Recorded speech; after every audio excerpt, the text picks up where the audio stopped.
The piece you just heard is number 23 from 101 Easy Ukulele Solos. And it's a very easy piece, but it looks harder on the page than it actually is. So my first hint for this, or tip, would be to not let the ties scare you off from playing it. It's a lot easier than it looks. And the ties are these curved lines that link two pitches on the page that are the same. And what they are, that makes it one note. Now you could write it as one note, but they use the ties because they wanted to have a number or a musical note on the page where the strong third beat was.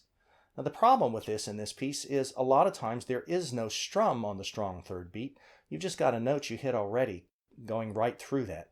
And officially you're supposed to show where that is, I guess, so people can look up if there's a conductor and see what he's doing on that strong third beat and look down and go, oh, I'm supposed to be holding this note here. But that's kind of complicated. Most of us aren't playing ukulele with a conductor. So there's a simpler way to write these that's incorrect, but actually works pretty well. I'm going to give you 5 of the syncopated measures in this piece on the screen behind me. And I'm going to do the traditional way on one side and the simpler way that's not correct. Gives you the right rhythm. A computer would play it right, but it doesn't show that strong third beat that doesn't have a chord on it at all. So I'll do it with the simple way and the traditional correct way. And here's the 5 measures.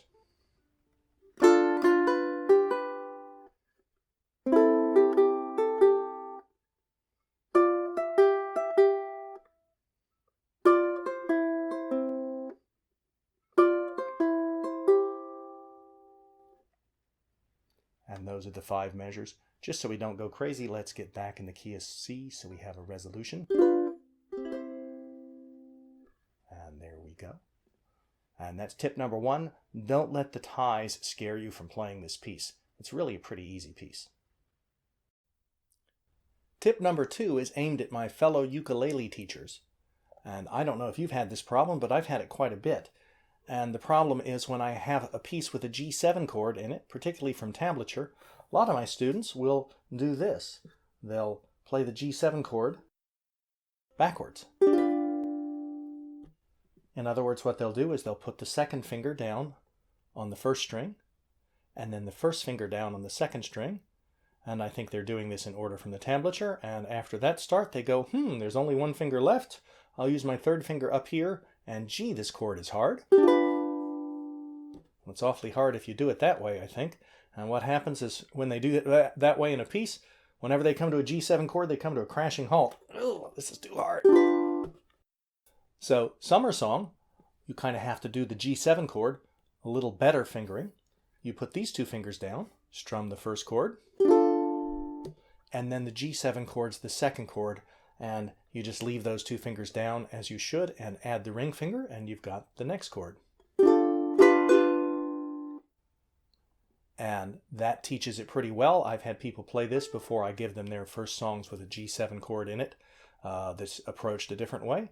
And they usually remember and do the G7 chord with the ring finger on the first string, not the other way around. And that works out pretty well. So that's you can try this piece and see if you get similar success with it as I've had. Tip number 3 is to leave out some notes if you want to. This may sound kind of funny, but when I first wrote this piece, it was at the beginning of the COVID epidemic, I'm afraid, and I didn't have a chance to run this through a lot of students because I'd just written it, and pretty soon I didn't have any students because everybody was either online or just wasn't there. And one of the things I've found since I've started using this piece to teach is the last 2 notes in a lot of the measures seem oddly hard to people. And the reason I say they're oddly hard is they shouldn't be that hard. They're just 2 notes you're already holding with the left hand anyway. They're 2 notes that are in the chord. And if you like those 2 notes, pay attention to that. You don't need to find them all over again. I have students who do it like this. And they don't catch the fact that this note right here is already in the G7 chord they're holding. You can just hold the chord. I have a lot of students who don't catch that. But even so, those last 2 notes seem to make the piece harder for a lot of people. And so there's several places you can leave out some notes in this piece and come up with a simpler version. I kind of like the extra notes. They make it a little jazzier, but they also make it a little bit harder for a lot of people. So here would be a simple version, and I'll throw up some of the revised tablature measures as I go. So here's a simpler version of Summer Song that's a lot easier for a lot of my students.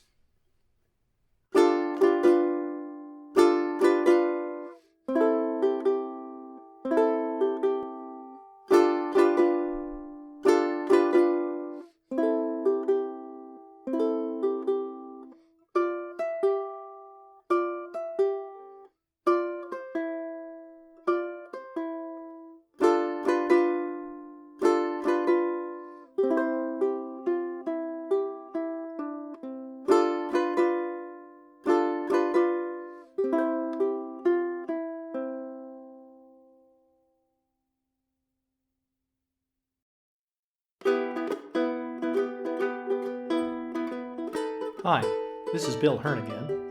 If you liked the ukulele pieces you heard on this video, there's about 100 more in my uke book published by Mel Bay, plus more pieces available separately on Sheet Music Plus, a collection I'm adding to all the time. Also, check out my other uke videos on YouTube and my novel Maria's Child, available through Amazon Books. Thanks for listening.